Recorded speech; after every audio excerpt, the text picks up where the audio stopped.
असंभव कुछ नहीं होता दोस्त, ये परिकल्पनाएं हैं खाली।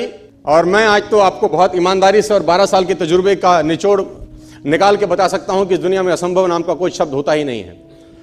इंसान कभी भी चंद्रमा पर नहीं पहुंच सकता, पृथ्वी विज्ञान की अधिकतम सीमा है। डॉक्टर ली दी फॉरेस्ट मशहूर वैज्ञानिक हुए, बहुत बड़े साइंटिस्ट हुए। एक स्टेटमेंट इन्होंने पास किया 1955 के अंदर, 1955 ही पास द स्टेटमेंट कि इंसान कभी भी चंद्रमा पर नहीं पहुंच पाएगा। It is impossible for a human being to cross Indian globe, earth globe, और पृथ्वी विज्ञान की अधिकतम सीमा है। लेकिन किसी बहरे ने इस बात सुना नहीं और पहुंच गया एक आदमी अपना बस्ता उठा के, जिसका नाम था इन 1969।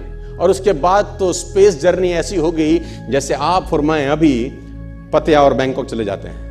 लॉर्ड केल्विन बहुत बड़े साइंटिस्ट हुए, उनका स्टेटमेंट आया कि सिर्फ पक्षी उड़ान भर सकते हैं, हवा से भारी मशीन का उड़ान भरना असंभव है। इट इज इम्पॉसिबल कि हवा से कुछ भी भारा हो और वो उड़ सके, क्योंकि ग्रेविटी उसको गिरा देगा। लेकिन तमाचा मारा इन लोगों ने, तमाचा मारा और लिख के दिया कि हमने साइकिल के स्पेयर पार्ट से इंसानों को पक्षी बना दिया। साइकिल के स्पेयर पार्ट से इंसानों को पक्षी बना दिया। 16 साल लगे राइट ब्रदर्स को जहाज का निर्माण करने में, लेकिन इन लोगों ने उसकी बात नहीं सुनी कि जो कहते थे कि वायु का सिद्धांत तुम्हारे विपरीत है। यह बात भंवरे को कही जाती थी कि भंवरा वायु के सिद्धांत के कारण कभी जीवन मोड़ नहीं सकता, क्योंकि उसके पंख उसके शरीर से हल्के रहते हैं। लेकिन भंवरा साला किसी स्कूल में गया नहीं आज तक। माई doctor told me I will never walk again. मेरे डॉक्टर ने मुझे कहा कि तुम कभी चल नहीं सकोगी। My doctor told me you will never walk again. My mother told me I would, and I believed my mother rather than doctor. Wilma Rudolph एक ऐसी एथलीट हुई जिनको पोलियो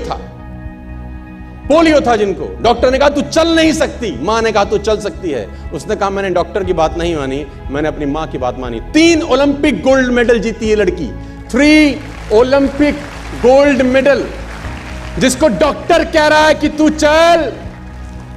लेकिन मां क्या बोलती है? मैं आपको उदाहरण देना चाहूंगा सर। बहुत छोटे थे अल्बर्ट आइंस्टीन, दुनिया के महान वैज्ञानिक में से एक हुए, मंद बुद्धि कहा जाता था। 8 साल के थे, घर पहुंचे, मां को चिट्ठी दिया। When he was 8 years old, came to his home, given a letter to his mother. मां को एक चिट्ठी दिया, मां ने वो चिट्ठी पढ़ा। 8 साल के थे और चिट्ठी में प्रिंसिपल का खत था उसकी मां के नाम। प्रिंसिपल ने ये लिख के भेजा कि आपका बच्चा विलक्षण प्रतिभा का धनी है, ग्रेट पावर है इसके अंदर, क्योंकि बहुत बड़े साइंटिस्ट बने, बड़े हो गए। मंद बुद्धि बचपन में समझा जाता था।